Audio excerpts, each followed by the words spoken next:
匹克的轻灵这一个系列啊，可以算是匹克近几年时间里面比较成功的一个系列。清晰的定位，主打的就是小快灵，价格也非常亲民，首发不到300的价格就能买到，确实啊非常便宜。但是之前的1代和2代，在我的体验下来，其实体验都比较一般，不管是轻还是灵啊，他们好像都没有做到位。但是这一次的轻灵3，如果你就是小快灵的球员，对于球鞋的缓震没有太高的要求，那这双鞋你一定会喜欢。但是如果你的体重比较大，是钢炮型的后卫或者是爆发型的锋线，那这一双鞋一定不适合你，你完全不用去考虑这个鞋款。首先这一次的轻灵 3.0 啊，它的重量做得非常出色，单支41码，不到300克的重量，确实非常轻质，而且啊整体的重量分布也做得非常均匀，穿在脚上的感觉甚至可以用无感来形容，完全不会成为我们在球场上的负担。而匹克的篮球鞋尺码的选择一定要先跟大家说清楚，我平时耐克穿42.5，李宁穿42，这一双鞋我选择41码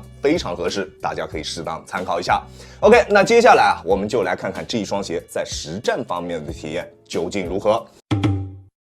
抓地一直都是匹克的优势项目，这一双轻灵3的抓地表现也同样出色。全掌的大幅度人字纹能够非常好的覆盖每一个方向的抓地，不管往哪个方向移动，脚底下都不会出现多余的滑动。抓地大家完全不需要去担心，而且这一双轻灵3的大底纹路也比较深，橡胶的硬度也还算不错，在硬度计的测试下，读数能够达到70以上。还有一点非常重要的就是它的价格只要299，即便你穿它去打一些外场，打一些水泥地也完全没有任何问题。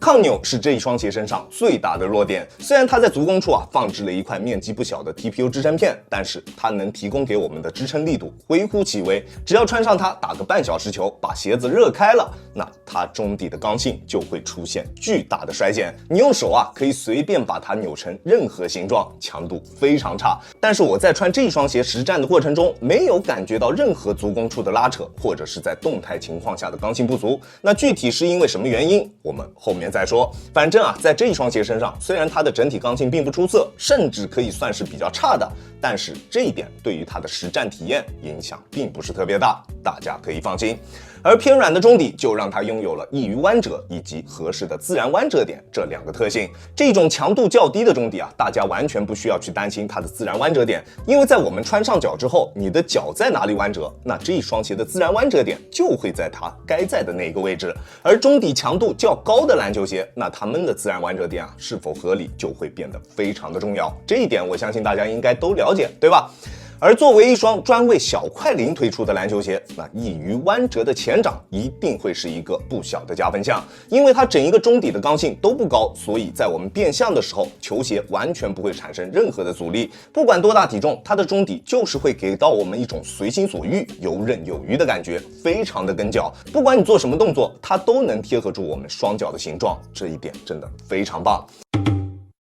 而至于它的稳定性，这一双鞋的表现也完全没有问题。虽然它的外底造型是这种相对比较夸张的弧形大底，而且啊几乎360度每一个角度都是弧形的，但是大家从外观上面就可以看出来，这一双鞋的中底重心真的非常非常低，可以算得上是极致的贴地。拥有极致贴地感的篮球鞋是不可能在稳定性方面存在隐患的。再加上它弧形的外底造型，这就是一双在稳定的同时还能给到我们极致场地感以及出色灵活性的篮球鞋。我相信啊，听到这里已经有很多小快灵的球员啊，已经迫不及待想要去下单了，对吧？但是我劝你先别急，还是先看完这一期视频，全方位的了解了之后，再去考虑到底要不要购买，好吧？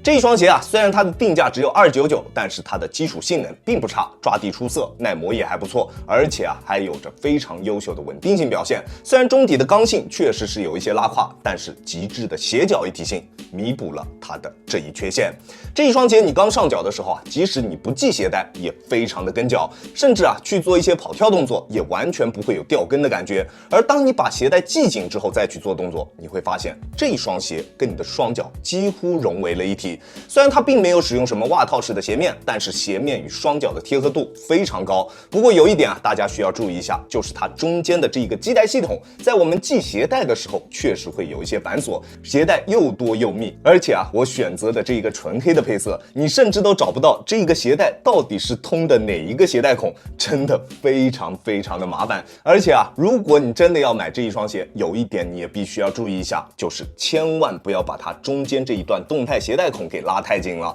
如果拉得太紧，就会出现双脚血液不流通、发麻发酸的情况。建议大家多穿几次，找到那个最适合自己的点，以后系鞋带的时候啊，记住这个适合自己的松紧度，好吧？而如果你是高脚背，可能在第一次穿这一双鞋的时候会觉得不太好进去，即使是像我这样的正常脚型啊，也会觉得稍稍有那么一点点困难。但是只要你把它最后的这一个动态鞋带孔从对应的孔位拿出来，就能很好的解决这一个问题。而除了它的中底偏软之外，它的鞋面也会稍微有一点点的松滑。好在它的中底橡胶做了全方位的上扳，而且鞋面与双脚的贴合度也非常高，在我们做动作的时候完全不会觉得它的鞋面强度不够用。而比较巧妙的一个地方是它在后跟处的硬度做得非常的硬挺，内部的钢宝加上外部的 TPU 加强，能很好的锁住我们的后跟，在变向的时候并不会有那种脚踝处的鞋面与双脚分离的感觉，整一个一体性真的非常棒，非常拔群。而且在有着极致鞋脚一体性的同时，它还有着非常极致的场地感以及反应性表现。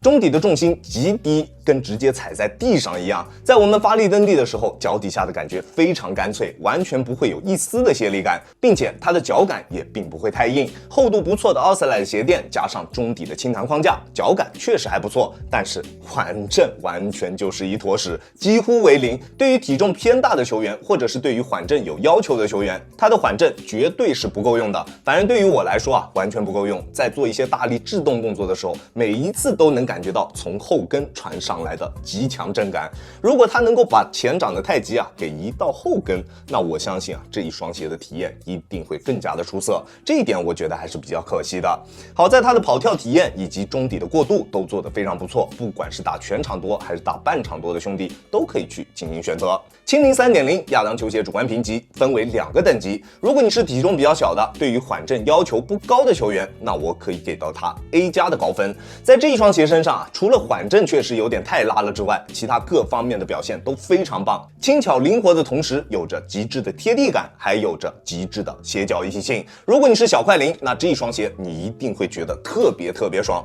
但是啊，如果你不是这一类型的球员，那他的评级我只能给到他 D 级。确实这一双鞋对于小体重的球员真的非常友好，但是对于大体重的球员，或者是对于缓震有要求的球员来说，这双鞋简直就是噩梦。它的缓震啊，可以说是完全没有的，甚至在一些中等强度的投篮训练当中，它的缓震也会不太够用。如此极致的一双篮球鞋，它的市场口碑一定会是非常两极分化的。喜欢它的人啊，一定会喜欢的不得了，甚至会把它视为匹克的一大神作。但是不喜欢的人只会觉得